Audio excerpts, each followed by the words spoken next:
Welcome back to Bad Movies Rule, the podcast that gives some flowers to movies that other people might have ignored. And today we've got a great one. Don't forget, no money, no racy. It's Rad.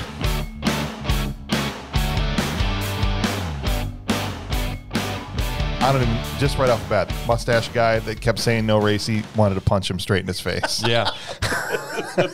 Duke. Oh, Duke, is that his Duke, name? yeah.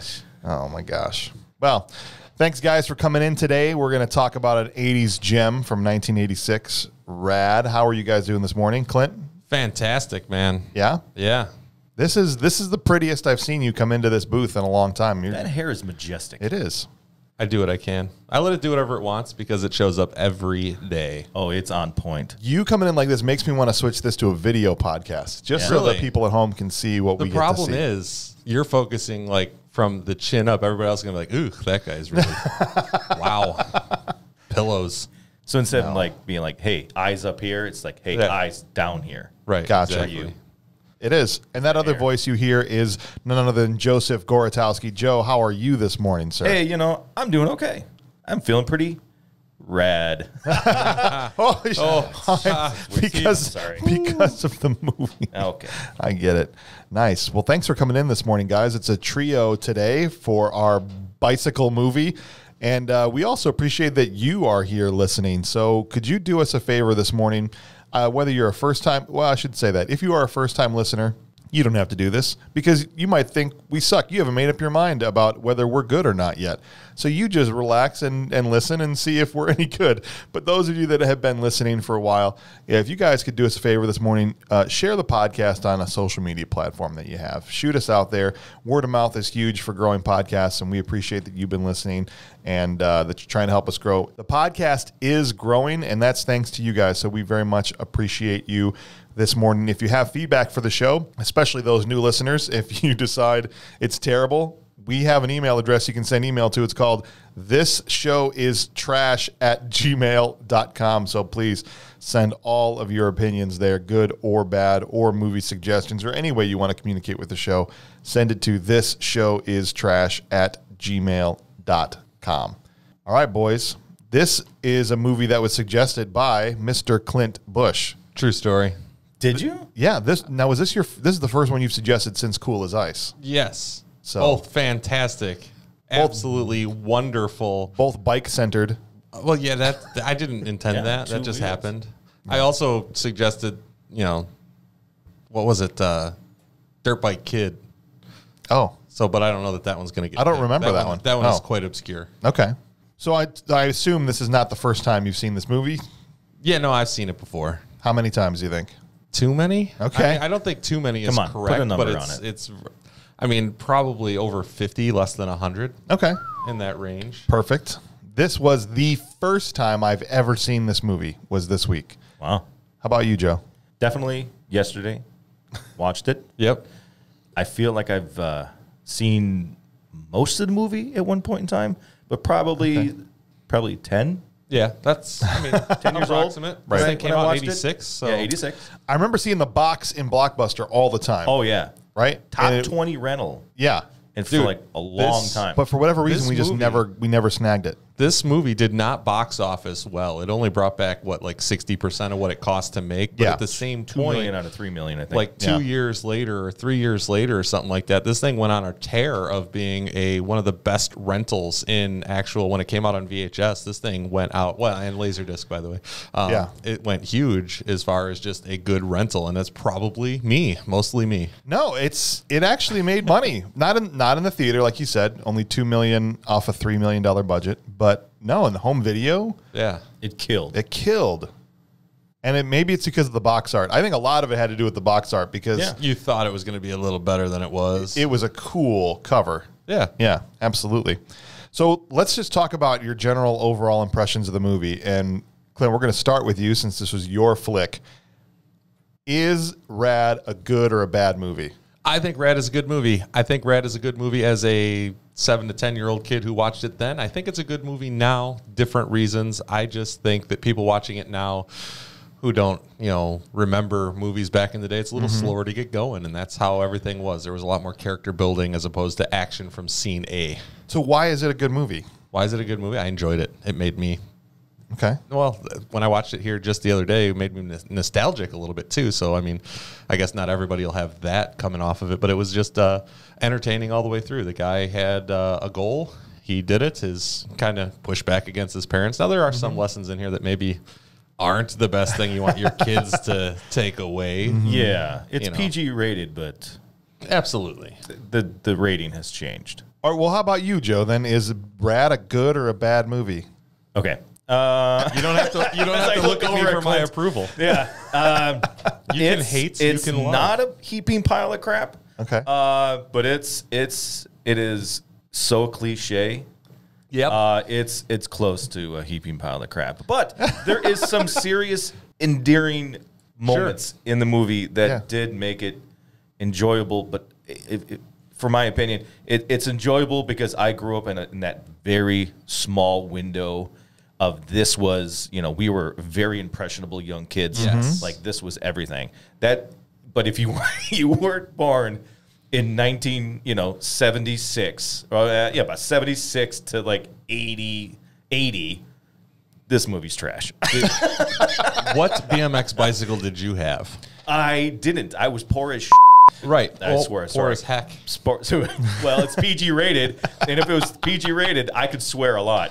The movie, if you remember. Right. So you think a lot of whether or not people enjoyed this had to do with how old they were when they saw it? Yes. Like as you said, it was a lot of it was nostalgia. Well, this last time through was absolutely nostalgia. I can tell you right now, and again, we're not into the movie, but having watched this movie as a kid, I focused more on the antics and the back and forth and the bicycle tricks and riding. Yes. Yeah. And that Which were struck impressive. me hard. Yeah. And I loved that. And again, I thought I could do that. I wanted the bikes they had. I had a Huffy from Kmart that was, a lot on the cheaper line. Now, Huffy had some cool bikes back in the day. The one I bought was not that, but it did have pegs, and it did have mag wheels, and it did have a rotor for spinning the handlebars, which I could never do effectively without falling down. I tried to do this stuff. I couldn't do it. I wanted to be. Yeah. Same here. I wanted to be exactly, but again, we were very poor at the time. This was all just a wet dream. Right. So, But I again, as I was carrying on, I missed the love story completely the first 50 some odd times I watched this because I was a kid and I didn't care about that part. No. It was just what was happening when it was coming back. But like I saw so much more of the cheesy love story for sure. Yes. And then the old townsfolk coming against him, and stuff like that. It's one of those things that you'd miss out as a kid watching it, and you watch it now. It's like, okay, that's there. I get it. It makes the movie, layered and deeper. But I don't know about the old townsfolk going against him. they did at the beginning, and then he turned his away. We'll talk about it. We'll go over it. If only we had somebody we could ask who didn't see it as a young person and saw What it now. did you think? Oh, wait, that's me. James, what's your opinion on this? Sorry. We are just taking it off. No, It's our show now. I did not have the benefit of having the nostalgia factor because I didn't see it when I was a kid. There's two different ways to answer this. From a filmmaking standpoint, it's not a good movie. Right. Okay. I'll concede that is definitely B-rate. Yeah. But I don't think it's a bad movie. C-rate? It's a bad movie to watch. Right. But I can't say it's a good movie. It's like it exists in this weird place in between when then there's some things about it that I really liked and some things about it that were super cringe. And so I will concede that. yeah, I can't say it's good or bad. It's watchable. Yeah. My suggestion was based off of my memory of said movie. I hadn't watched it. I didn't I want to watch this movie, and then watch it again. I was like, nah, never mind. Here's the thing: the entire movie, I don't even know if I'm going to use the trope button this episode because the entire movie is a trope. Yes. The entire movie Absolutely. is right. I mean, like I think you said before we started recording, it's basically an entire ripoff of the Karate Kid. I don't know that it's an entire ripoff of the Karate Kid. Because it is. The Karate Kid is an entire ripoff of every other movie before it as well. But of that style. But yes, I said this movie. My take on this morning was this movie is basically a Karate Kid, but Danielson falls in love with Miyagi. But I want to quick point out that for our fans, Clubless was a complete ripoff of this movie. yes, but that was on purpose. That was when we made Clubless, we were saying, all right, we're going to hit every tropey plot point from every sports movie that ever existed. Even right? having a slightly suggestive name in the beginning, and then changing it to the clubless title instead of the other one. Yes.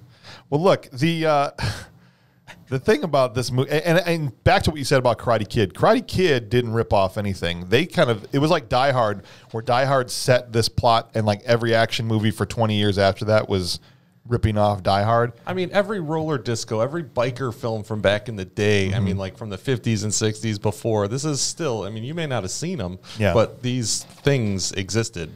Look, how well do you know the Karate Kid? I'm pretty okay. Pretty okay. This movie literally down to the single mom. Yep. Raising the kid. The blonde bad guy. I mean, this guy was basically Johnny Lawrence on a bike who wants the girl, but instead the main character gets the girl.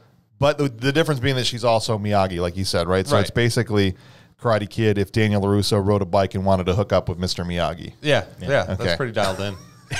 I like it. Which would have been a way different movie. Yeah.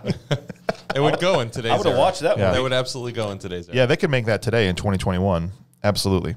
And here's the most Karate Kid thing that happened, and we'll get into the vitals of the movie, was that scene right before Hell Track when the bad guy meets with the Cobra Kai kids. Right.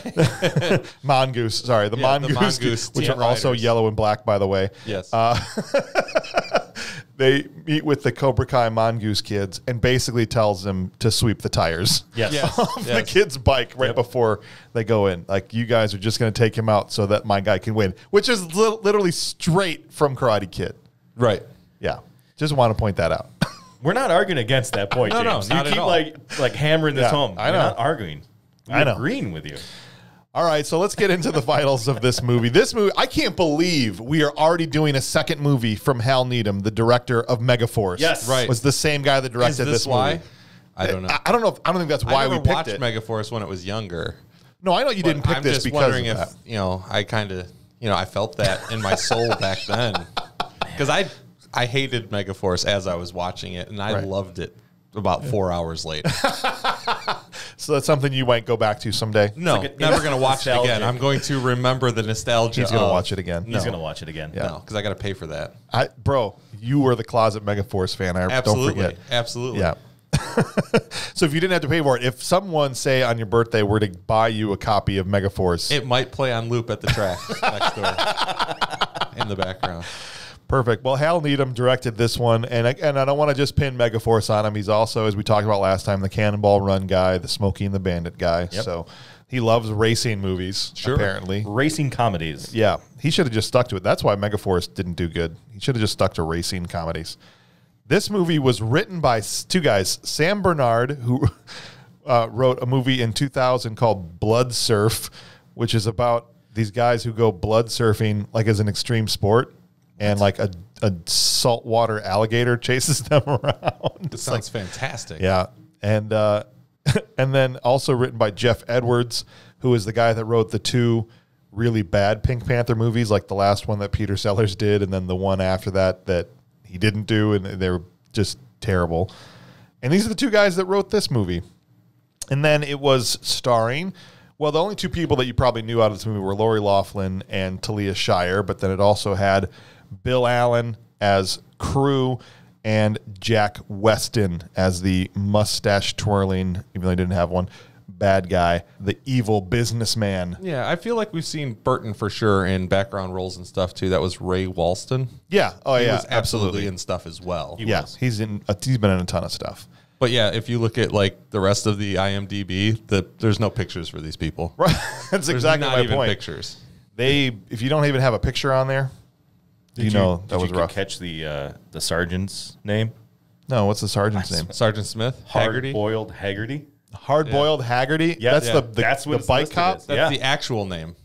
That's his actual name. Yeah. Right. Of the bike cop. I'm looking at it right here. That's the Hard-boiled person. Haggerty. Yeah. His mother named him Hard-boiled. Or at least he went he for had to have been a professional wrestler. Yeah, Look at must that have. picture. Yeah. Yeah. Like legitimately, that was Okay. all of him on all of them. If you guys get a chance, go to IMDb and look up Hard-Boiled Haggerty. This was the guy that played the motorcycle cop Yep. in Rad. American professional wrestler. Oh, okay. Well, there you go. There you go. That makes sense then.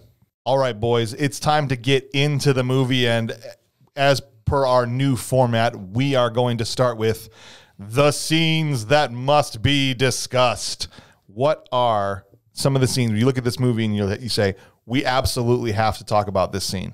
Lumberyard. The lumberyard. All right. Lumberyard ride. That's The, early. the bike chase. So, yeah, let's talk about that. Absolutely. And what I want to do is I want to include, if we can, his opening mail delivery in that, right? So sure. It's part of it. The opening mail delivery all the way into the chase with hard-boiled Haggerty, the bike cop that, I'm sorry, looks exactly like Dr. Robotnik from Sonic the Hedgehog. Did nobody else notice that? No. I've never played Sonic 100%. the Hedgehog. I didn't have a Okay, so the bad guy in Sonic the Hedgehog's name is Dr. Robotnik, and he looked like this bike cop Yes. All right. that was chasing him around. So every time I saw him, that's all I could think about.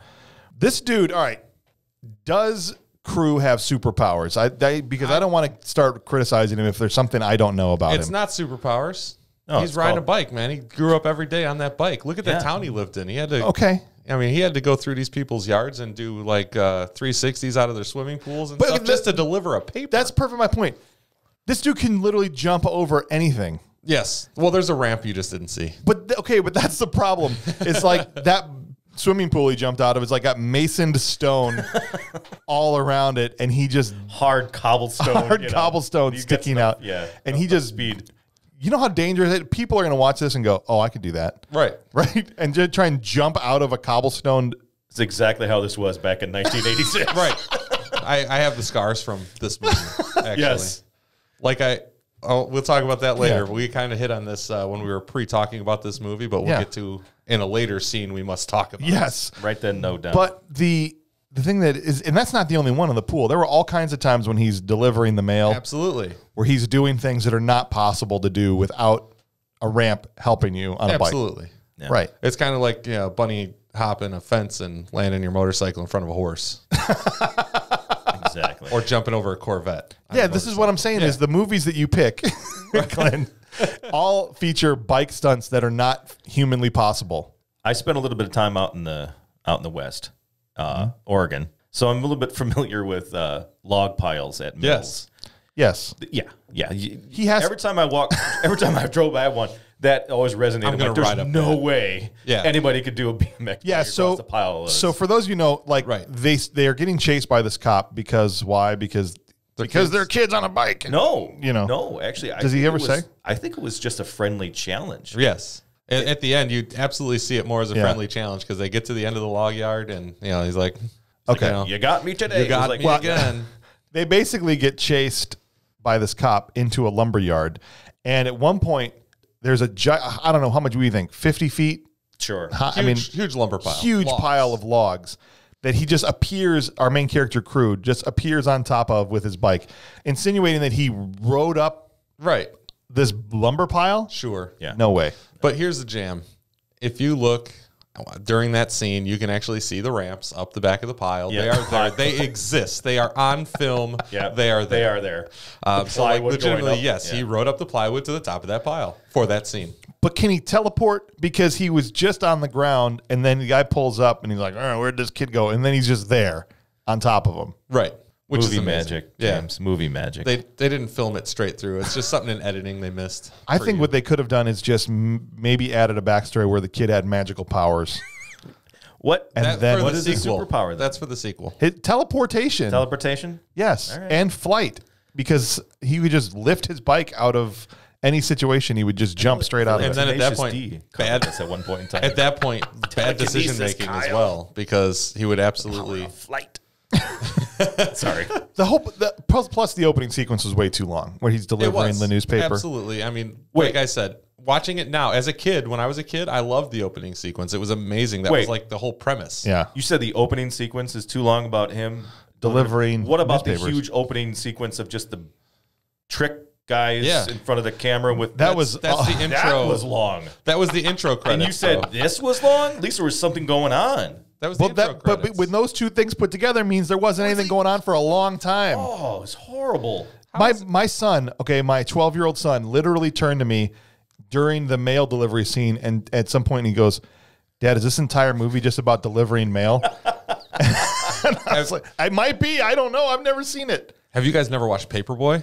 Yes, That's what I was feeling on that original I played scene. oh, yeah. I loved Paperboy. I was like, oh, this is like Paperboy. Like, as a kid, legitimately, I liked the tricks at the beginning for the scene credits like you're talking about. And then the mail delivery was Paperboy to me. It's like, this is great. But I mean, absolutely watching it now as an adult, it was definitely long. yes. What I do want to do, though, is go back to the end, as you guys said, of the bike chase scene with the cop when they get away and he's like, no, you got away, I got you. And put the music from the Mentos commercial over it. Because I swear to God, this is basically a Mentos commercial as they ride away. Maybe they just, Mentos didn't want to pony up the money, so they took that part out. They had every other sponsor, 7-Eleven, Kicks, every Coke. bike company, Coke, every bike company there was. You go back and watch the scene, and it is a Mentos commercial. My daughter was very surprised to see Vans like advertised all throughout the movie. Yeah, she thought that was new and hip for her. Yeah, she's like, you guys had Vans in the 80s? Yeah. Just shake your head. Kids. Everything wasn't We had just everything you had back then, except for your internet. phone. Except for the internet. right. We couldn't stroke our phones. We had to crank these pedals and try and do some sweet tricks. Although every ramp, I mean, we would have these trails out back behind our house, right? Right. And they would build these giant ramps and stuff. See, we built trails and tracks to ride on and stuff like that. This was Canada. All right. This was like for real in Canada. And they just rode across country. I mean, that's what motocross was back in the day. You have Supercross now that we watch. When you think about motocross, you think about Supercross that's on TV. Sure. And you watch those groom tracks and everybody's riding. Motocross racing used to legitimately be you were riding cross field, cross forest, cross whatever obstacles exist. So was it cross things? We rode our bikes. We rode our bikes everywhere. Look, we talked about. We grew up in Antioch, Illinois, and for those of you that didn't live there or don't know about it, it's been changed a lot now. Back behind Main Street, there was like this wooded area back there in the back now, where there's got like the band shell and other things back there now. But there used to be all kinds of trails and stuff back in there, and people would make these huge jumps and things. And we would just, first of all, we'd ride our bike downtown to get down there all the time. So we were always on our bikes.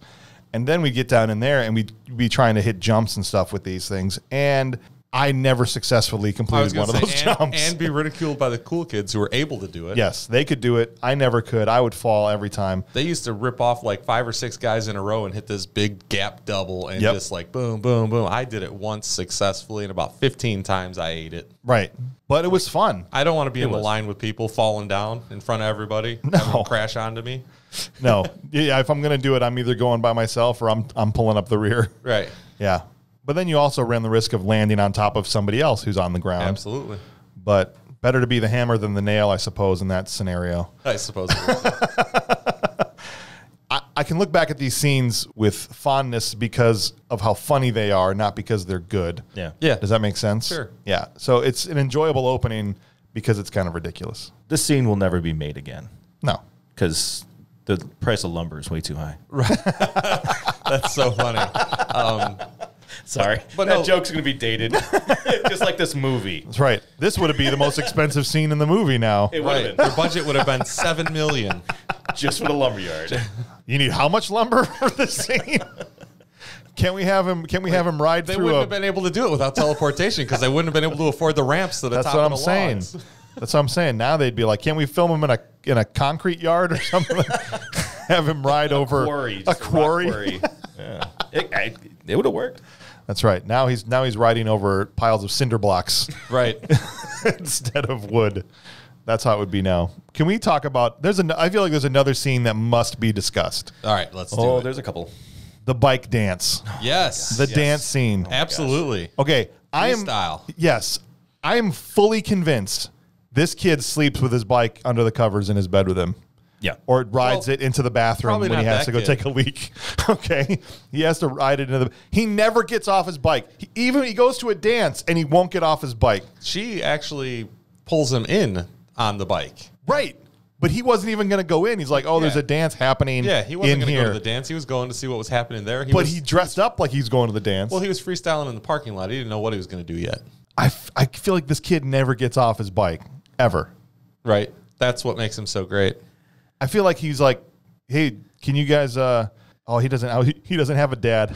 I was like, hey, like his dad be like, hey, grab me a beer out of the refrigerator. He would ride his bike into the kitchen to go get it for him. Wow, that is mean. But he That doesn't is have a brutal dad. mean. Yeah. How dare you? That's The bad. dancing scene. That's the whole dance. That's I mean, liked it. Leading up to it, you had was the great. Yeah. you had the twins The Yes. twins. Right. doing some extremely sexual dancing for quote unquote children. Yes. and is that their outfit that they wear to dances? Well, and this was the thing. It wasn't like a dance for school or something because it was all these out-of-towners came. Well, it was like something yeah. they put on specifically to showcase the bicycle people. So it was at the school, but it wasn't necessarily a school dance. Maybe- it was okay. a town get-together. Maybe it was just like an event for the Exactly, for for the- people for coming Hell in Track saying, coming hey, up, you everybody, know. here's a dance we're to put Yeah. out to you. Yeah, that makes a lot Yeah. more sense. How'd you feel about their spacesuits? though? Okay, That the was awesome. spacesuits. I was like, man, that looks so familiar. It's the same. It's the same exact suit that they wore in V. Oh, seriously? 100%. I was like, that looked so familiar. They ripped them off. I don't know Or what they that ripped is. off. Is V was came out before this. What is V? V, the movie with the All right, put V on the list. I need more information. I've never That's seen it, another never one. even All heard right. of. It's a really cheesy space movie. yes, write it down. V. But no, How do you spell that? It's spelled V. Yeah. So Yeah. would they just borrow the costumes from them? yeah, Oh man, 100%. That's That's funny. where that came from. Okay. Again, I just can't go back. My notes here. This big capital bold letters. Yes. PG? Question mark? Question mark? Question mark? Well, you got the Right. girl in the zebra, the skin tight Oh, yeah, zebra. the and they're one just girl. grinding Yeah. on each other. Just- And, yeah. My daughter was just like, "What is happening in this scene? I'm very uncomfortable." yeah.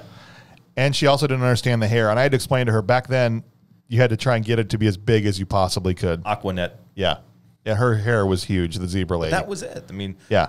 I do have to say this movie, again, going back to nostalgic. Yeah. You know, it hit a point in my life where this is the peak of human civilization Okay. right before the internet dropped. Right. Okay. You know? Yeah. No, we were thriving here. This is Pre-internet thriving. Yep. This is how I mean, granted, it was turned up, it was cheesy, Yeah. and such. But if you really look at the aesthetics, the attitude, the style, this and that, that's the peak of the 80s. It really Yeah. was. Oh, it really was. Oh, dude, the first time they cut to a hallway scene in the high school, I just went, oh, that's man. how it was. the outfits. Yep. Yeah, and he's chasing his dream girl down the hallway. And Yeah. She doesn't want anything to do with him because he never gets off that damn bike. Well, like literally, I'm surprised he wasn't riding his bike down the hallway to get to class. Yeah. When I was 10 years old, I thought, when I seen this movie, I thought, man, this is what life is. This is the greatest thing. Yeah. This is what Right. I want life to be.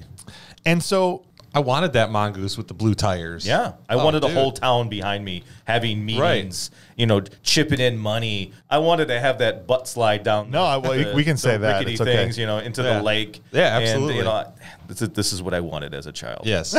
But I was a Yeah. child back then. so this guy, it's talking about daydreaming. Imagine for someone that was into BMX and they probably daydreamed that at homecoming that someone would ask them to ride their bike into the middle of the dance floor and they could show off their BMX skills. Clint gets like flushed and He gets just all starts embarrassed. turning around like, Yep. yeah, so Never. never ever, That's right? Not that guy. and that there'd be some hot BMX girl that would Right. dance with you. Absolutely. And then But it happened in this movie. yeah. Yeah. And then that girl will go on to go to jail for trying to get her kid. right. Oh, As poor a rower Lori. of some type. Right. Right. But saying very specific. Well, she was about as old in this movie as her daughter is now that she's trying to pay to get into Stanford or whatever. I know. She was a baby in this movie. And what'd you think of the dancing, the bike dancing itself? That It was good. Lori Loughlin and crew. Lori Loughlin deserves no credit for this. Why? The stunt guy The who stunt wore guy the wig. Who wore her wig. Yes. Not only did you have to wear a wig, which was completely the worst wig, and I was like, Yes. there was many scenes. I'm like, Yes. that's a And dude. suddenly she was pretty broad-shouldered. Yes. Right. And like 3 feet taller. But the fact that the guy wore her entire outfit, that means he did all those stunts wearing heels. In drag, wearing heels. You're right. He gets all the credit. You're right. No, like legitimately, you look at it, and to me, all of those tricks are doable. Not by me, not by you, not by these guys, but like the whole thing is doable. None of it was absolutely ridiculously crazy. It takes skill, all of it, but none of it, like if you go to any of these actual BMX freestyle stuff, no, like legitimately, I've seen these. I know what he's saying. There is a couple that were, but go ahead. I'll talk. But yeah, they legitimately, this is doable, and we've seen all these tricks before, and it is just, it's choreography is all it is. I liked it. It was good. It was believable. There weren't tricks that I was like, you can't do that. That's not possible. Well, I don't think there was anything in this movie that I looked at legitimately and said nobody could do that. There were, even riding the log pile. I guarantee you've got somebody who's going to ride. I could do that. I guarantee you look at Trials bicycle riders, Trials motorcycle riders, they can jump like 4 or 5 feet straight up from a standstill. Right. And just by using, power and clutch. Like legitimately. I believe it more with a bicycle than when Vanilla Ice did it with his motorcycle. That is undoable without ramps. Yeah. There are some there are parts of this dance that are not possible. Now, the bikes where it was stunt guys, you're right, but there was a few 4 or 5 different shots where they wanted to show the actor or the actress, and they've got Lori Loughlin like doing this like majestic figure skater pose, and all you see are the handlebars in the bottom, because underneath that is like a Rubbermaid cart that she's being carted around on. No, I'm not like saying doing this that stuff. she could have done it, but it's absolutely doable. Okay, but it looked totally ridiculous. All of the shots where they cut to the actor and you can't see the bike, and they're just being pushed around on a cart, basically with their hands posed majestically. Yeah. That was the funniest part to me. Sure. A technical question that kept taking me out of the movie. Gotcha. They got the bike, actual, physical, the bike. You have your brakes on your handlebars. Yes. And then you have the cables that goes down the front brakes. They sit there and spin the handlebars. It's called a gyro. And it actually does have 2 separate things and a disc that spins around so that you can spin the bars without tangling cables. Thank you. That's all I needed to know. Yep. Because it exists. I was like, man, how is that possible? With their brake lines. Yeah, that's a real thing. Okay. Okay. Thank you. Education. That's true. We're here not only to talk about movies, but we're here to educate people. There is a little thing from this scene, a filmmaking standpoint, that since we're on this scene, I'm going to say it now instead of later when we talk about the little things. Is some terrible ADR, or I should say non-existent mouth movement ADR. Oh my gosh. When the bad guy, I don't know if it was Bart himself or one of his 2 twin cronies, do this trick in front of this group of girls, and then he gets off and he's like, all right, you guys call me later. And then he walks away and you hear all these girls go, yep, will do. All right, I'll call you. But none of them are saying a word. Nope. Oh my gosh. I laugh so hard every time and they didn't even try to hide it. No. Like their faces are all in full view of the camera. It was just somebody off camera. That's what it was. That's what it must have been. It's terrible, terrible stuff. What are some other scenes that must be discussed? Because I've got one more if you don't. I have one. Maybe just hit yours. We got to talk about the racing scenes. Absolutely. Right? Absolutely. The qualifying race and Hell Track. Mm-hmm. Those scenes were, in one sense, amazing, and in another sense, completely ridiculous. Yes. And I think we got to talk about them. Specifically, we can start with the qualifying race and how crew cheated like 3 different times. Absolutely cheated. 100%. I will concede. Like 3 different times. There is a course marked out for size and direction and where you can go. And when everybody is ripping through the grass uphill and he just hops over, which it's possible to do, but he bunny hops over the tape onto the paved pathway and rips the paved pathway, of course he's going to make up a bunch of time. Well, that's what I'm saying. So as a movie, you're trying to like endear the character to the audience. Right. Like you want us to cheer for a guy that can't win on his own? Like any sports movie like this should establish that the guy wins because he tries hard and he worked hard and he trained and then he overcomes and wins, not because he cut through half the course. Right.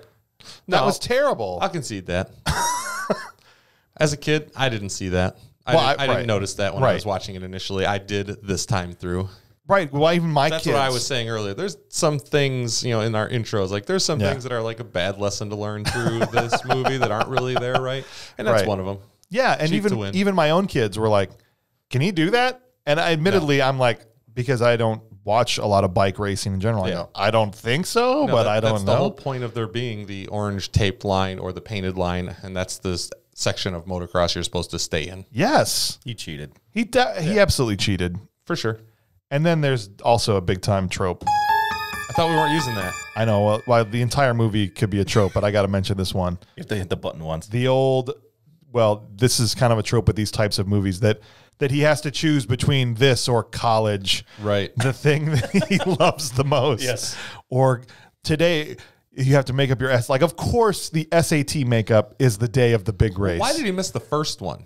Was it because mom had to go get her hair colored? I mean, what was the reason for missing the first one? Because died, it's really, man.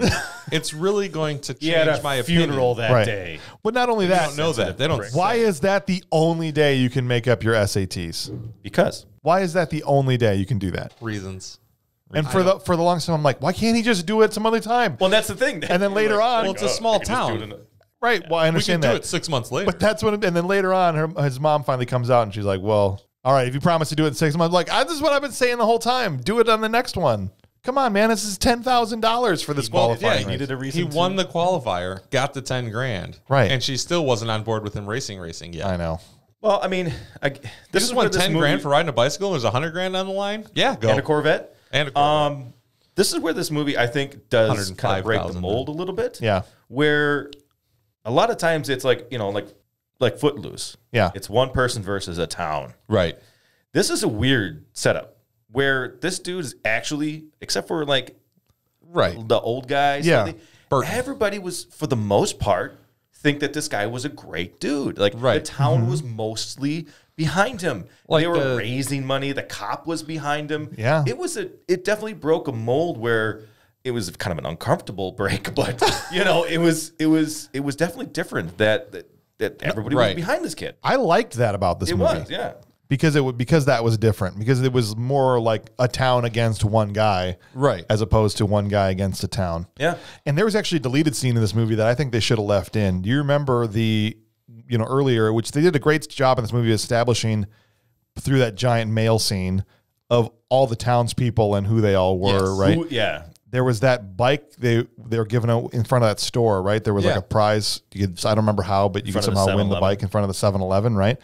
There's a deleted scene where that guy that owns that 7-Eleven right before Hell Track gives him the bike out from in front of his shop. Oh. And Crew is like, this is the bike from your shop. He's like, yeah, but I want you to ride it. And that's why he's suddenly riding that bike in Hell Track. Okay, so I was looking at where'd he get the new bike? He got Yeah. some sponsorship somewhere. No, the guy from the 7-Eleven gave it to him, but they cut it out of the movie. Huh.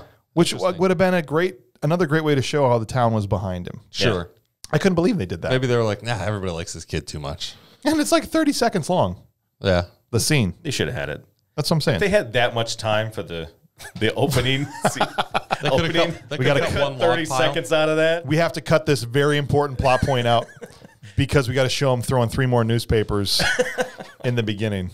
I do Ridiculous. think it was kind of a jerk move for him to knock Burton's coffee out of his hand with the paper. He doesn't do everybody, but for most people, like the people, but for like the business folk, he doesn't put the newspaper where they want it. You know what I mean? Yeah. It's like, I told you how many times on the porch or whatever, Right. That's Paperboy to me. But then they use that later. We're supposed to think now he's fast enough to win Hell Track because he cut exactly 15, 15 minutes off of his time, and he was hitting the spots he was supposed to. Right. So he just left earlier that day. That's literally all you have to do is get up 10 minutes earlier. Yeah. Right. And cheat. Right. Because he was really only 5 minutes behind. Right. He was 1:20 and he was supposed to be there by 1:15 or whatever.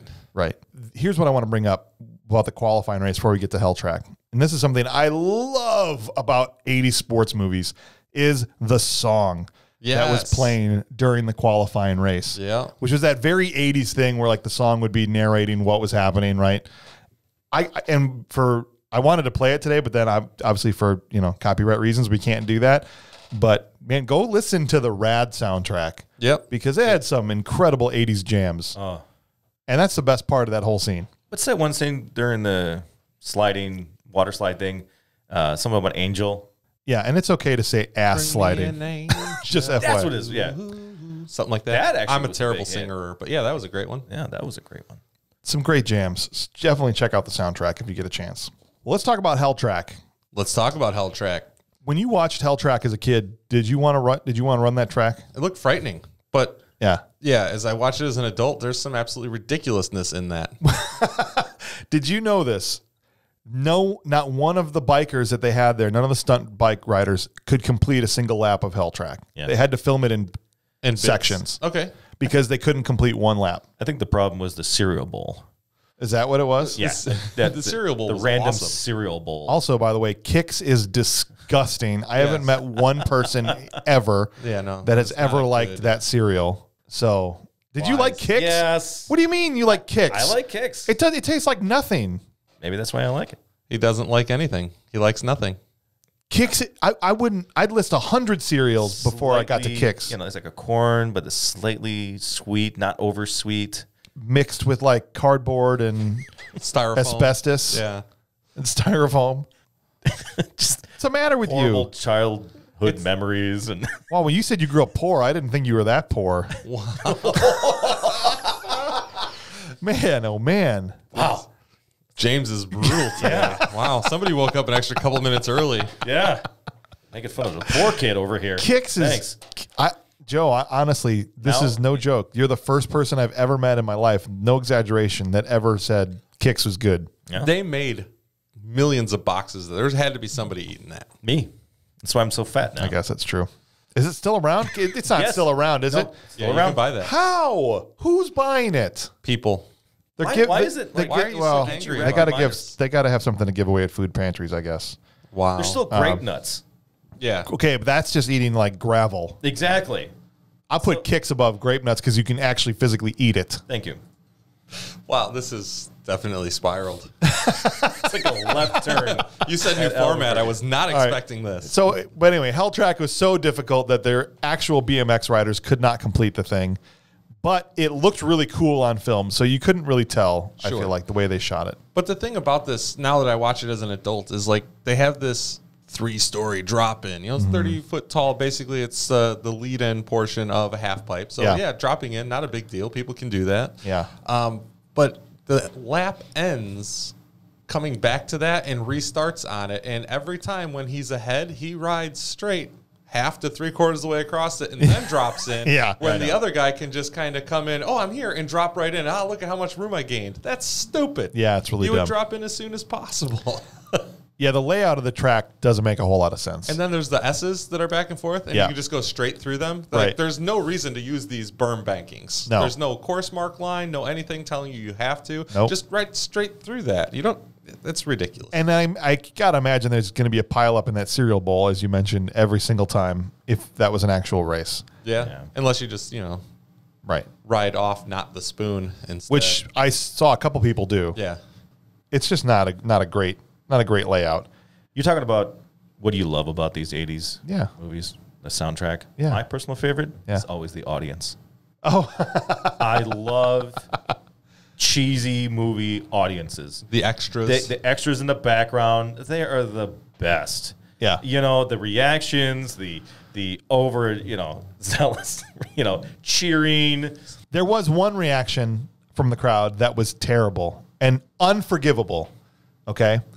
Let's talk about Taliyah Shire for a second. oh, sorry. So Taliyah Shire famously played Adrian in the Rocky movies. Yes. Yes.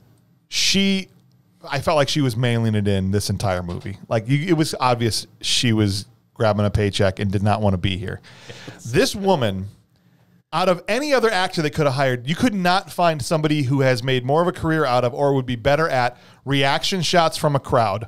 Okay, that was literally her whole part, Yep. was reacting to what was happening in the boxing ring and giving an excited reaction. Yeah. And some of her reaction shots from Rocky are incredible. Sure. Legendary. You're going to do it, right? The whole thing. It cuts to her. When he wins the race, it cuts to her, and I immediately think in my head, oh, she's going to crush this. This is her whole thing, is like, yeah, you won reaction shots. And she gives Deadpan. like a non-reaction and like a little smile, and then just like, it looks like she got up to leave, like to go to her home. Yeah. Like not in the movie, but just to get leave. Like, She had okay, to finish folding her laundry. the shoot's over and I can get out of here now. Like that's why you hire Taliyah Shire, is to have the reaction shot at the end. And she totally phoned it in. Unforgivable. Unforgivable. I believe you. Totally missed it. I totally missed it. It was so unforgivable, so unreaction. I missed it altogether. I love her, and I love the Rocky movies, and I thought, man, if she's going to do anything, it's going to be this. It just wasn't there for her that day. She just let it get away from her. Another awesome thing about Hell Track. Oh, go ahead. By the way, I just want to point out the whole, because we kind of keep track of all these bad movies. Yes. TV exposition where she learned an important thing. She did. From a television.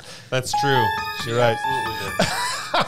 Our favorite trope. Yep. Happened to be watching the television and gaining important information. But this is legit that a mom would be at home watching TV. She wasn't at least at the bar, you know. But sometimes watching Hell Track. Sometimes the trope it was the news. She wasn't watching Hell Track. She was watching the news. Or sometimes the trope is that the thing that you're getting, the information, the thing that you're watching, would never be on television for you to see it.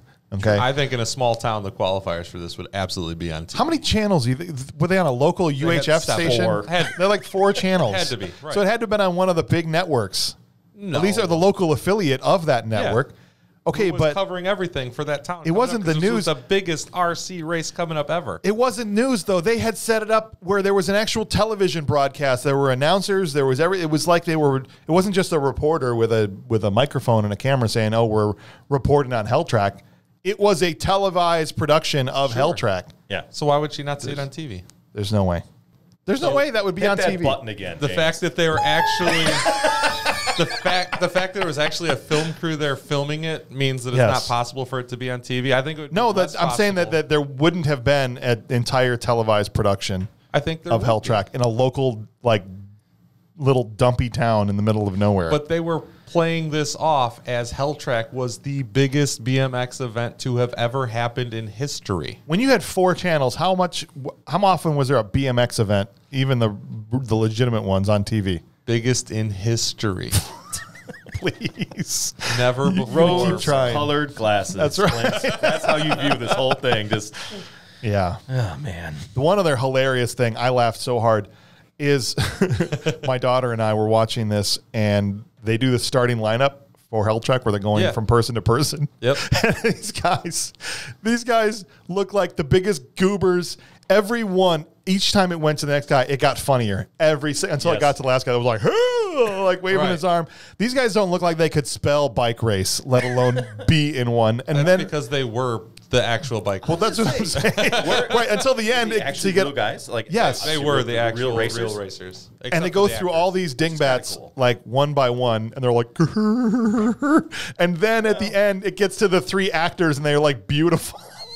Right. Then you get to Bart Taylor, and you get to the 2 twins. And you're like, okay, these are the soap opera actors. Everybody else was like a country boy, that looked like they couldn't spell, and it just was hysterical to me. I'll buy that next time. So they were the actual those guys. A lot of those guys were racers. Yes. You got to admit though that's kind of cool. I mean, that's to their have chance that to much, get to do something. Yeah, and then just all the product placement with that. Yeah. Absolutely.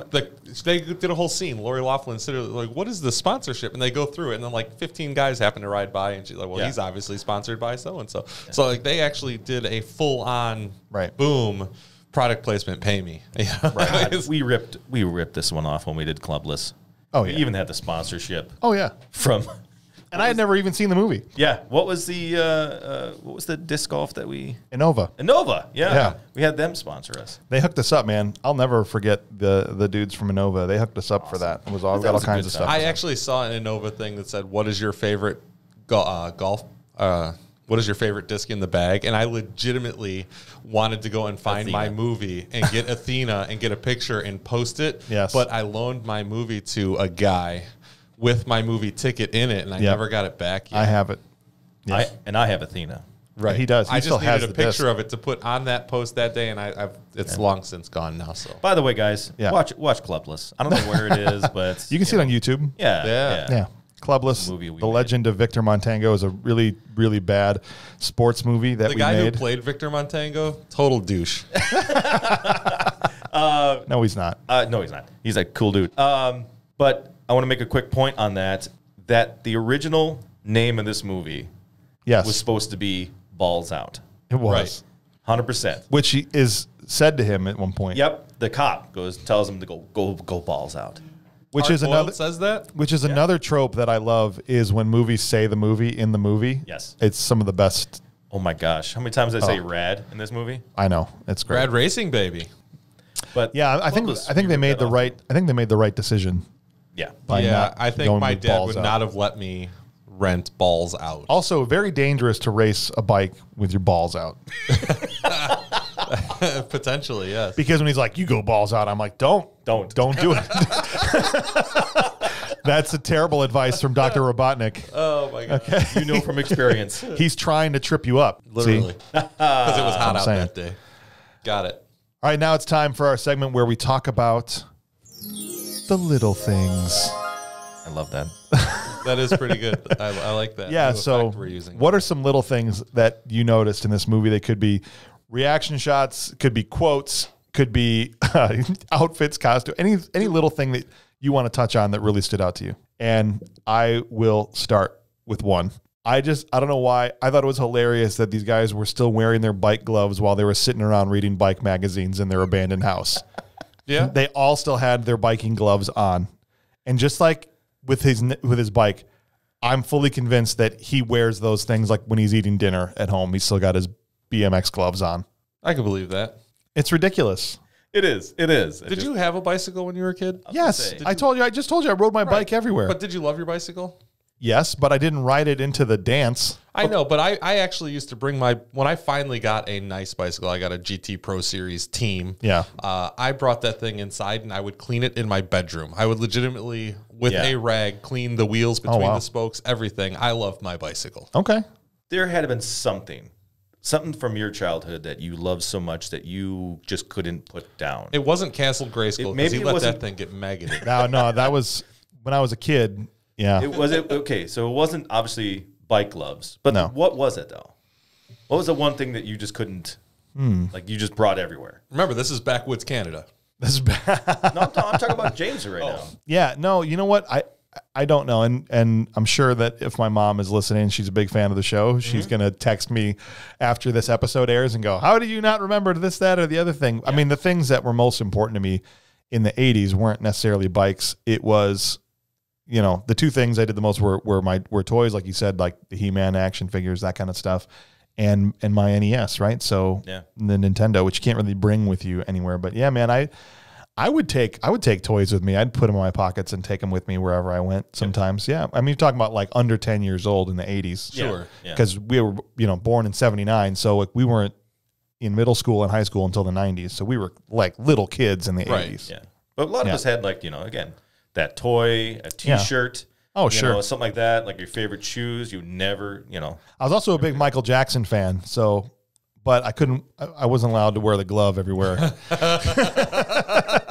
If you could, you would. I might have. When Thriller came out, dude, I literally brought We would have been album. friends a lot sooner. That was right about when I was in kindergarten. That was like 85 or 84 when Thriller came out.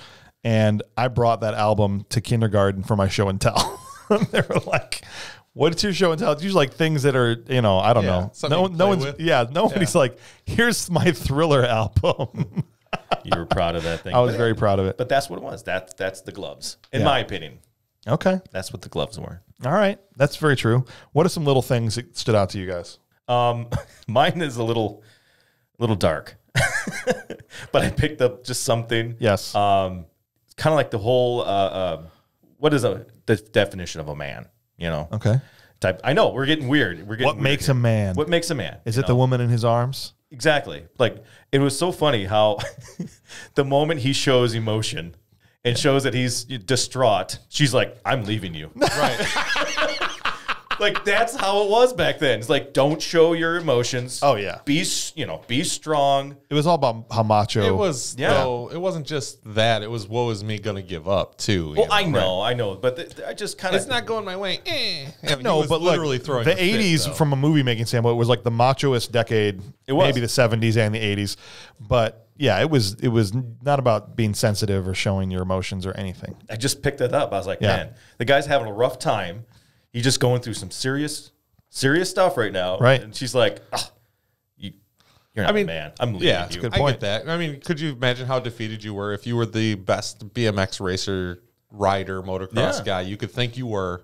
And now all of a sudden you've got this chance to do a thing, and this big time mongoose owner, Fab. What was it? He was the head of Fab as well. Yeah. So like now all of a sudden this guy is actually against you possibly racing. Like, no. If you want to race, you race for me and you let our golden boy win, you know. That's kind of you're right. I mean, he was definitely down because of that, but he was absolutely throwing a fit, you know. So I get it. I would get on him. I mean, and again, too, this girl has known him a couple days. You know, met him a few days ago. I was like, this is going to be one of these type of people. Bye. She's like, see ya. You're yeah. We went ass sliding and flags. we went ass sliding once, and we did a little dance in the All gym. I can bail out on this. I'm gonna so we can talk about this romance, okay? Because we haven't spent a lot of time talking about the romance in this movie between Lori Loughlin and Bill Allen. Yeah.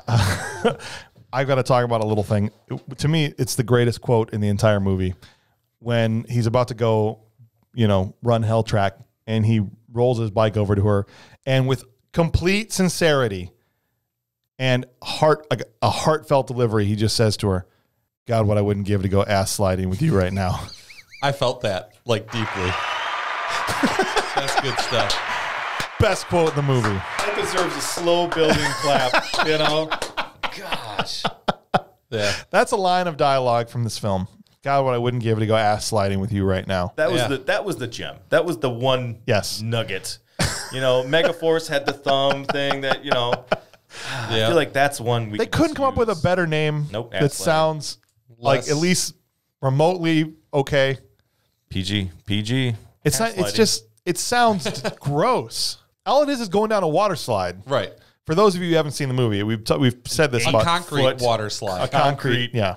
We've said this like 12 times without any frame of reference, but it's basically a sewage outlet. I don't know.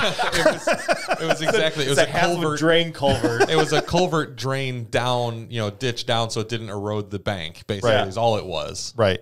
And these guys just fully clothed, full closed, just slide down it into the water, river in his dirty socks. Yeah. What did you guys think of the romance between the two of them? Was it believable? Did you buy it? It was forced. It was super forced. I mean, legitimately, she kind of gets the thing for this guy because he opens up the gate and lets somebody through the middle of a parade. Yeah. I mean, all right. Yeah. This guy's a troublemaker. Yeah. But he's nice, too, at the same time. Right. I've seen more courtships in an arranged marriage than anything else. Yeah, they're just all of a sudden just kind of together, and there's not a lot of time invested into building up that at all. Right? Yeah. There's like a smash cut to the ass slide at one point where they're just like, boom, and we're doing this. Yep. He pulled out the barricade, looked at her, go, "Oh, you're the main actor? You're the main actress? Yep, we're in love." Yeah.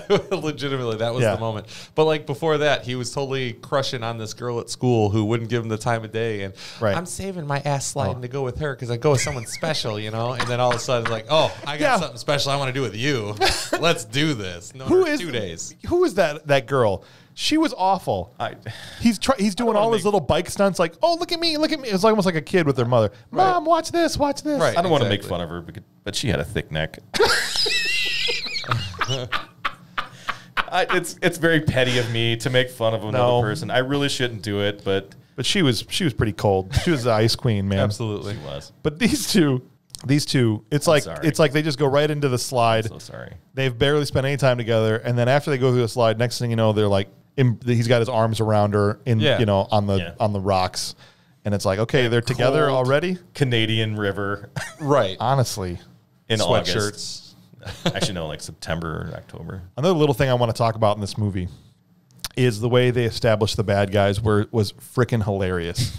Yeah. It was like, talk about a paint by numbers, like 4-year-old had to write this exposition. The first time we are introduced to the concept of who the villains are going to be, it's like a mustache twirling scene out of like the 1920s. These guys are all standing watching this parade, and this is the dialogue. This is the dialogue in the movie. Actual dialogue. This is a great parade.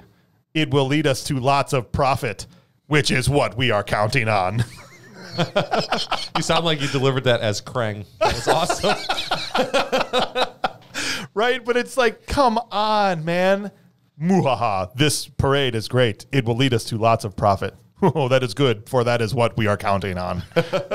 This is the dialogue that they're using to establish that these guys are nefarious. And it doesn't make a whole lot of sense, really, like throughout the movie, what they're trying to do. They're trying to sell a ton of action figures but they don't even bring that up till later. Right. Well, that's the thing. It took a while to figure out exactly what the motivation. It's like how they were going to make money off of this. Yeah. Right. It's like they had this forced. Why would we want to not let this guy race? Okay, this is how we're going to do it, and it's like a total after or underthought anyway. And I wouldn't say after. They might have done it on time, but they didn't put enough thought into it. No, because legitimately, all they're doing is hedging their bet. They think that, hey, we're going to put on this big race to showcase our guy because he's the best in the business and he should win. All of these pros, factory riders, should absolutely win. Additionally, we're going to kind of, push our guy out front by having these two other guys on our team, run interference if necessary. And they're so worried about Crew. Why? Because he's just because he cheated 3 times. Baddest man on the planet. This guy cheated to win the qualifier. Right. Why are you nervous he's going to beat Bart Taylor? He's like, I've never seen so much raw talent and determination in a single person. There's no way he's going to lose. It just didn't make any sense. It's because he read the script all the way to the end. Right. But yeah. He didn't read the script because he doesn't know that he's in a movie, this character. Oh. Okay. So what is it that he had seen up to that point that he was so terrified of Crew? Maybe all he'd seen is him cheat. Maybe it was another 30-second fantastic deleted scene that they should have left in. Well, this could have fit under our next segment, which is nitpicks and things that we would change. But let's just jump to that now. Besides that, the machinations of the villains not making any sense. If you could change a scene, if there's something about the movie you could change or something that really bothered you that you want to nitpick, now's the time to do it. What would you change if you could? Well, that last scene, I would have changed that last final scene. How so? Where the guy came out and, the bad guy came over and shook his hand. And now they're on the Team Rad. Now they're on the Team Rad together. And, hold up the bike all awkwardly. Yeah. I just want to see, because we always talk about where, Arnold Schwarzenegger could play. I don't think this is going to be a part. I'm not going to bring him in. But if Sylvester Stallone showed up at that point in time, said, son, I'm alive. And it was actually Rocky's kid. Yes. This is just Rocky 17, 3.2 or something. I don't know. This was a spinoff of Rocky? Yes. This was a spinoff of Rocky. That kid had to be doing something while Rocky was never home. Exactly. He was a BMX racer. And they did the whole Bobby Boucher thing where, his mom lied to say that he was dead, but he actually wasn't. Because he can't speak anymore? Yep. You would have made this a Rocky spinoff. Yep. That's what I would have done. That would have been great. So Sylvester Stallone would have saved this movie. He would have showed up at the end. Wow. And just been like, I just blew your minds. Hey, I'm really proud of you, kid. I am the Okay. And when you race your bike, you got to do it with everything you got. It's red. That's how winning is done. I think Arnold absolutely makes this movie better, by the way. Clint is just dying over here. You can't see him, and he is dying. You're picturing it. You know it's true. I'm even going through some over-the-top stuff. Yes. Over the top will happen at some point. Oh, my God. So good. Yes, but I do think in carrying through what we talked about in previous movies, I think Arnold Schwarzenegger absolutely saves this movie and makes it way, way, way better. What character does he play? Bob the cook. The guy that was dude that steals the lady's popcorn. Yeah, that's right. I don't know why. He was such a random. Was that the same guy that put the sign on the table that was like minimum $5? No, that was I'm sorry, new rules. No. He was the chef. It was Blob. Oh my gosh! Yeah, I hate that kid. I know this guy. Yeah, that guy. He was terrible. Yeah, sorry. He was terrible. No. Do you think that would be Schwarzenegger?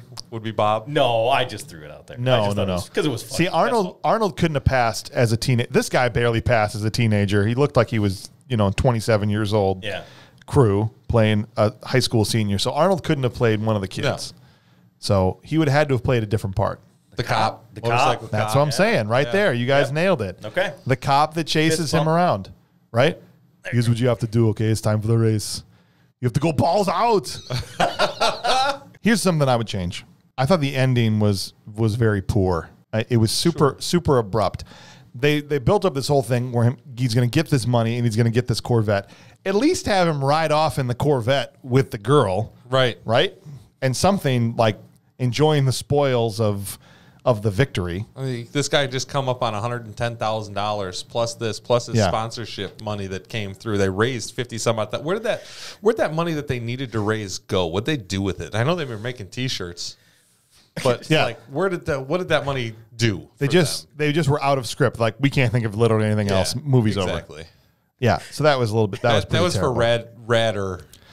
They're saving that for more Rad. Yeah. Radderer. Raddest. That never happened. I think they needed to make a little bit more money for that to happen. I'm just sitting over here laughing to myself. For some reason, I had a picture of the kid in the Corvette, but then the Corvette is riding the BMX bike off in the sunset. I don't know why. You know what? That makes sense. Maybe that's why they didn't do it, because it's, first of all, it's a bike movie. So why is the end result you winning a car? So now you don't need a bike ever again, right? Oh, man. He just, the next movie is him just jumping the Corvette over everything. Riding up the log pile. Through somebody's yard. Just crashing it into log piles, crashing it into pools, just not being able to do anything with this thing doesn't work. Crashing it right into the dump truck instead of riding it over. Taking it into the school dance. Right, just blowing over the crowd. But that would be a Mustang. That's right. It's time. Did I go too far? No. It's time to give some awards out, guys, to Rad. And so we're going to start, as we always do, with our Will Patton Award. This is the award we give to somebody that had a smaller part, but that was really giving it 110%. So let's talk about this now. Who are your Will Patton Award winners? The little sister. Yeah, so her name was Laura Jacoby. Yeah, she was super intense on all of her stuff, over the top. I mean, awesome. Laura Jacoby was great, and she apparently had steel-toed boots on or something. I mean, her go-to finisher move was the shin kick. The shins, baby. She could have gone in with Hard-Boiled Haggerty and been a professional wrestler. I think she did. She already had a finishing move. No, that's who I had too. Yeah. I thought she was fantastic. Her name was actually Wesley, so she had like a boy's name in the movie, which is weird. But Laura Jacoby, for the two of us, who's your Will Patton Award winner? Thanks. I appreciate it. I'll just go with Bob the Cook. Bob the Cook. Because it's funny. It is. Bob the Cook. Was he a good actor? No. Nope. Was he enjoyable to look at? Nope. No. Was he going for it 100%? Yes. Yeah, absolutely. So he absolutely qualifies. That's a good one. I like the fact that you watch Bob the Cook's progressions. Like, I hate this kid. You know, the first thing he's being called Blob. He's like, all right, that's why he hates him. I get it, and makes fun of him all the time. But then like, hey, I know this kid. You know, at the first qualifier, it's like, yeah, I work with Dan. Right. He's nothing. Yeah, I know this kid. Hey, yeah, I actually work with them at the No, that's all great. They kept the scene where he's being super creepy. Yeah, that lady on the popcorn. Instead of having the guy give him the bike. Yeah. Right. I can't. Now that I think about it, I can understand why. No, and it doesn't make any sense. It doesn't make any sense at all. Other stuff. Right. It's terrible. It's awful. But I want to say there's another little award I want to jump in. Oh, please. It's tiny. Please give it out. But background people, make up your own award. I love background people. Yes. When they were Mr. Allen there was in the restaurant right before he had that meeting in the car with the mongoose. With Duke. Guy. Yeah. When they turn to the, whatever, says, hey, give it up for, your guy, blah, blah, blah. There's a father and a daughter sitting behind. Okay. Eating at the table. I'm going to have to go back and look. The little daughter's like super excited because she knows who this guy is. And the father did a perfect and exactly what I would have done. You could see a mouth to his daughter, like, who's that? Yeah. And she's like, oh, that's that. You can see him like her explaining into him. Yes. And he's like, okay. He's like, okay, I guess I'm excited for you that you're excited. It's funny that now we're 40 years old. That's the guy that we relate to. I picked that up. Just go back, watch it. Please. His little, a little bit of homework. A little bit of homework. Go do it. Yeah. And then when you see it, email us at thisshowistrash@gmail.com and just berate us for making you go back and watch this little piece of the movie. I want my $3 back. Yeah, right. Exactly. All right, let's give our top 3 performers, guys. Let's talk about who in this movie, if you had to rank, gave the top 3 performances. Who would like to start? Top 3 isn't like the character was good. That's a tough one because as far as performance goes, I really like Lori Loughlin's character in there. I think that the performance in general probably could have been a little better. But that'd be in a 3. Beggars can't be choosers in this movie. Right. I love Burton all the way through. That was the old guy store owner in town who actually ended up donating the rest of the money. I liked his character as both the anti-crew and coming around. Yep. And then, I mean, obviously you got to give it to Crew. He was in there the whole thing. It's Bill about Allen. him. It's the whole deal. Okay. So for me, I would say that number 3, I had the same person I gave the Will Patton Award to, Laura Jacoby, the little sister. I thought she gave a great performance. It was totally believable. And it was, the 80s trope of the snot-nosed little sibling, but I think she did it so well that I didn't even care. She was awesome. Number 2, I'm going to give to Jack Weston. Jack Weston played Duke. The bad guy who I agree. was on fire. Definitely hateable. Very, very hateable. And it's an interesting journey that the character goes on because at the beginning of the movie, he's a bad guy, but he's just kind of, I don't know, you don't hate him that much, but as the movie goes on, he just gets worse and worse and worse and worse to the point where you're just like, I can't stand this guy. And that's what you want out of a villain performance. And so I'll give that one to Jack Weston. And I hated, as much as I hated who's the little Weasley guy with the mustache that followed the bad guys around? The guy that was like, no money, no racy. Yeah. That guy also wanted to punch him directly in his face. So that whole crew of bad guys was just terrible. But I'm glad that Burton, like you said, stepped out of that because I think that was good. That was a good redemption arc. And then number 1, I'm giving it to Bill Allen too. Not a bad performance. I mean, he had to carry the movie. The dude had done barely anything before this. They saw him, the director, Hal Needham, saw him as not an extra, but like a featured, character, small supporting role on an episode of Hill Street Blues. Yep. And gave him this part based solely off of that. Right. Okay. So he'd not had a ton of experience, and admittedly, he hasn't done a ton since. He's still done some things, but it's mostly as like background people or, small parts like Cop Number 3 and things like that. So he hasn't had a big career, but for this movie, having to carry a film, having never done it, he did pretty good. And the moment that endeared me to him as a character from an acting standpoint, I thought he nailed was when he kept landing on the mattresses when he's trying to do the backflip, and she comes over and she's like, "You over rotated," and he goes, "No." Yeah. We didn't even talk about that scene. That was actually one I was wanting to bring up, but that was fantastic. Yeah. In general. No, that was a great scene. That was the Miyagi. She's the whisperer. He's been trying this thing for a while. And now all of a sudden, just take the mattresses away. Oh, look, 2 tries later. I'm perfect. Bend your head back farther. Yeah. Right. So that was a good moment. So I'll give it to Bill Allen. So I'll have Bill Allen, Jack Weston, and then Laura Jacoby. I think it's solid. What you got, Joe? I wrote down Jack Weston as well. Okay. Bill Allen. Yeah. Another point with Bill Allen. Yeah. I would say, I don't know how much stunts he did or didn't do, but I think just generally speaking, the overall cast and their ability to ride a bike and do their lines was actually pretty fair. That's important because in a lot of sports movies, like you can tell guys that have never actually thrown a baseball in their life, like we put some actors in certain parts, so they don't know how to hold a bat or have a believable batting stance, even if they're not really hitting the ball. You can tell who are the athletes. Like Kurt Russell and Kevin Costner had played baseball before in their lives, right? And these guys not. And so even though he did almost none of the stunt, I think the only stunt he did was when he rode through the fence that flipped up. Right. Right. As far as stunts, but he was absolutely riding that bicycle. But he was believable in the physicality of riding a bike, believably. Yeah. Right. Yeah. So I'll give him that. I'll give him that and then the other one. Lori Loughlin.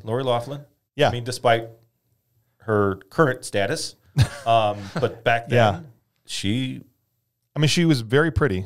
Yes. Yeah. Is that why? Is that the main reason? Because she was pretty. Well, no.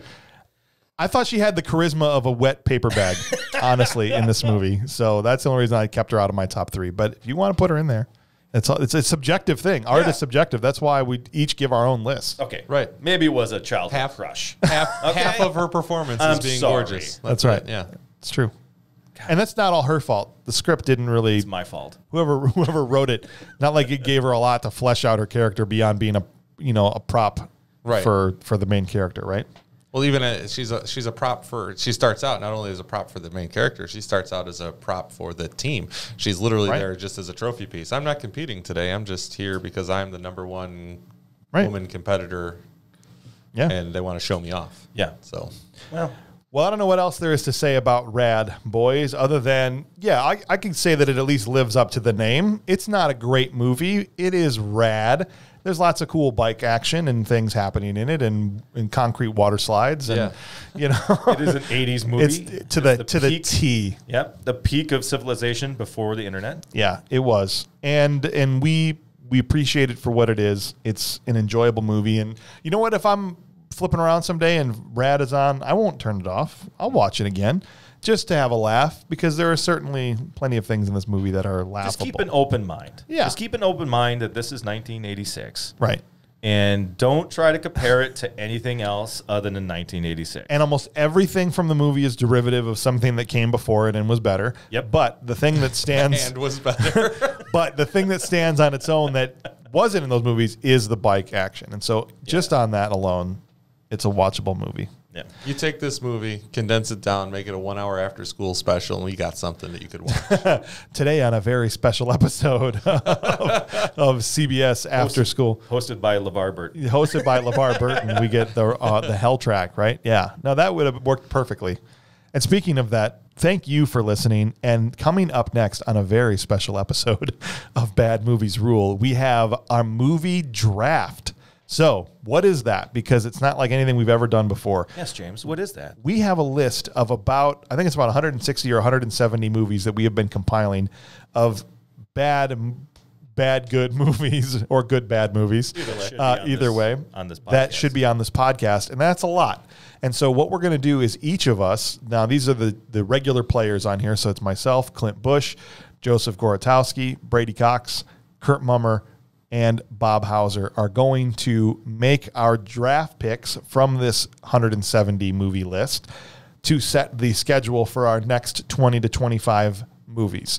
So we will be picking, we're going to make an entire episode out of arguing and debating what should be the next movies that are going to fill the next, what's that? That's going to be 6 months worth of episodes. So tune into that. The draft episode will be coming up next. This warning on this episode gives you guys time to actually email us ahead of that draft. That's right. If you have stuff that needs to be said. I was going to say, needs this to is be the on time to that do list. it because, after this we can have a faux fan stone. draft. That's right.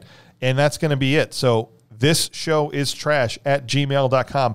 If we go into this draft and the list is over 200, that's fine. But it's not going to be on there if you don't, give us some more ideas. So send us your suggestions. They might already be on the list, but they might not. Don't assume, they probably already got this one. You never Suggestions know. and persuasions. That's on why right. we should maybe pick it up as our draft pick. Absolutely. So send us that email. If you've been listening all the way to the end of this episode, we know that you are a diehard fan and we want to hear from you. We appreciate it. We love and we you. very much appreciate it. We love you. Now that all of the casuals have left to the podcast half hour in or whenever they do, and you, the diehard, is still here, we want to take this moment now to say you're insane. You are that's like a left turn. You you're going to be insane. You are a crazy person that you have listened all the way to the end. But we love you. We love you. Thank you. And we appreciate you. And come back next week for the draft episode. For Clint Bush and Joe Gorotowski, this is James Hauser. Thank you for listening.